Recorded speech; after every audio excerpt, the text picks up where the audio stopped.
Welcome, ladies and gentlemen. My name's Dychronic here on this Destiny 2 video, and today we're taking a look at the, the weekly reset for October 26, 2021. Obviously, this is going to be the last week of the Festival of the Lost. It's only a 3-week event, so anything that you want with the Festival of the Lost, including the candy that's in the tree again, per character per week, you got to do it before the end of the week, which I believe is November 2nd. And there's going to be a special thing going on this week. We actually have a vanguard boost. So if you want to get your vanguard level up for whatever reason, if you're going to be grinding some grandmasters or just doing strikes or whatever, you can get a lot of vanguard this week, and hopefully the nightfall is good to match. Oh yes, Gandhi. Ooh, Gandhi. Oh no! Oh, I still got it. Let's go.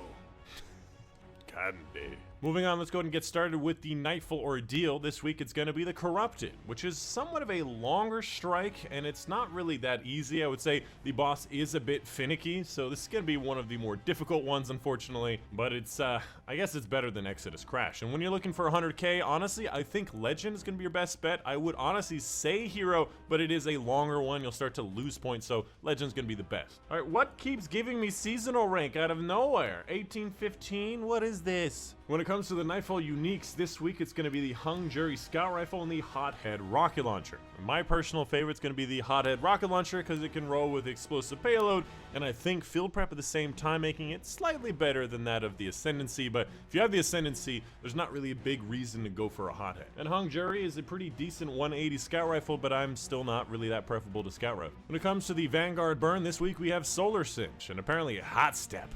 For the Crucible rotating playlist, we have Clash. After that, for Europa, for the Empire Hunt, we have the Warrior, which is pretty easy. The Simulation, which for some reason on my Warlock just never shows up.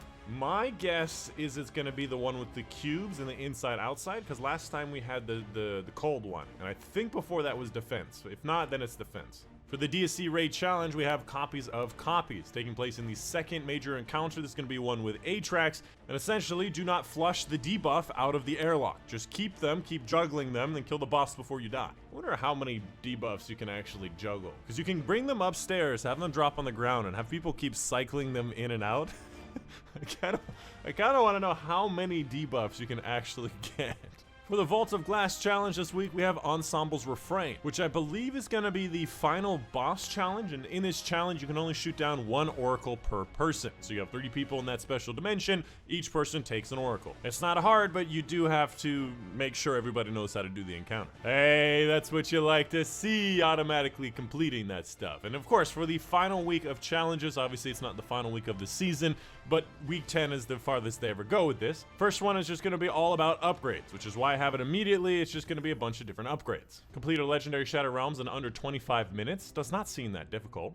Defeating combatants with solar and stasis abilities, and of course rapidly defeating them with the super versions. Acquire the Vanguard ornament for the Ascendancy, that's going to be a +++. And then apparently Dreaming City, public events, patrols, and lost sectors, which is kind of annoying. Up next, let's take a look at Banshee's inventory. First up, we have a Toil in Trouble, which is yet again just not a gun that I really like, although it has a lot of good stat bonuses on it. The Lonesome Sidearm Full Auto Demo is actually a pretty good combo, and there's a lot of range options. I would actually recommend this version of it. Ikello Sniper Rifle, not really something I really want, but I guess there is going to be somewhat of a PvE aspect to it, but it's kind of a weird combination. The Number, which is a 450 auto rifle, which I do not like, and this roll is also really poor. Bad Omens has auto-loading on it, but unfortunately has kill clip and no impact casing. And finally, Memory Interdict cannot have a damage perk like Full Court, and really doesn't have a lot of great stuff either. Overall, very disappointed. Yet again, Banshee's inventory and set of weapons is really bad. They really need to change this inventory to include things like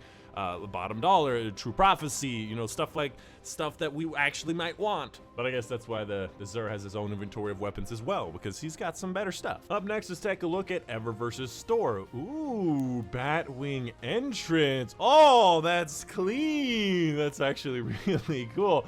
Anyways, we're going to take a look at Eververse's inventory and a bunch of different stuff. Again, this is the last week for the Festival of the Lost, so if you want to buy stuff that's available for Bright Dust now, this is the last opportunity to do so. You want to get the Calavera Shell, that's obviously there. You also have the Witch's Broom, that's ice version. There's actually one without ice if you want one of those. Obviously, again, we have the Batwing entrance. We have the Archeo skin, which is very green and white and black. Actually, this is a pretty good color combination, but on the weapon, it looks very weird. For the other Bright Dust section, we have the Gourd Summoner, which apparently you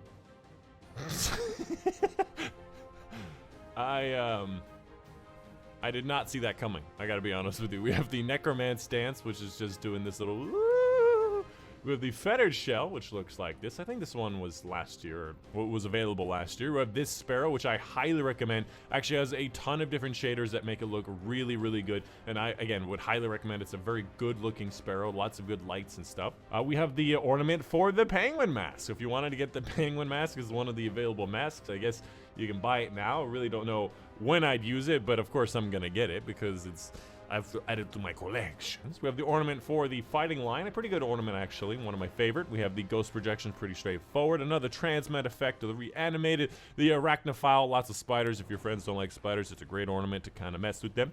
We also have the this one, Aspavism, which actually looks pretty good on most stuff, I would say. If you look at the gun, for example, it looks pretty good with the nice gold accents on the nice black and a little bit of red. Looks pretty nice. We have the safety first, which I'm not a big fan of, but can work in certain things. We have the Hulk shader. If you want to look like the Hulk, this is the shader you're going to need. And then finally, Midnight Talons, the original black and gold, which looks very nice on a lot of weapons and certain armor pieces as well. Keeping in mind that the metal parts are going to be very shiny chrome, and Titans have a lot of metal parts. And again, this is your last opportunity for the event stuff. So if you wanted to buy any of the stuff for either silver or bright dust in this seasonal section, or the stuff that's available for regular bright dust for the event stuff, this is the last opportunity to do so. I'm not going to be by the way, just so you know, there's that regular broom. This is the last opportunity to do so. And of course, we have the Wayfinder's Compass. If you wanted any one of these special mods, obviously you have to get to a certain rank, up to, I believe, rank 16 or something, or 15, I believe is the maximum rank. So after that, then you can get all of them every week. Obviously, there's going to be a rotation of 3 different weeks, and you need to get all of them if you want to add them to your collections. My collection. And in case you were wondering, the way you rank up the compass, in case you've forgotten, is going to be these special quests that'll say Wayfinder Compass Calibration Level. This is how you level it up, get extra rewards, etc. Ooh, you can go underneath the middle? I know that's not very useful, but it's like, oh, there's a section down here. Oh, I do like to be inside the circuitry every once in a while. Yeah, anyways, of course, come check out my live streams at twitch.tv/Dychronic, link in the description down below. Oftentimes doing open lobbies for raids, for seasonal stuff, for Grandmaster Nightfalls even. Come check it out. And of course, a big thank you to my patrons on Patreon. Specifically, a big thank you to Mama Dad, Loco, Dr. Strange, Kelly, Joe Smith, Monday, Studio Bachowitz, Ray Machoni, Panther, Casey Reagan, for their support on Patreon. I always mess those up just a little bit. And that's it. Because I enjoy, my name's Dychronic, and I'll see you guys on the next one. Woo! Spooky! Either that or he's trying to get a free blowjob. I don't know about that. Oh, you found a better one. Congratulations.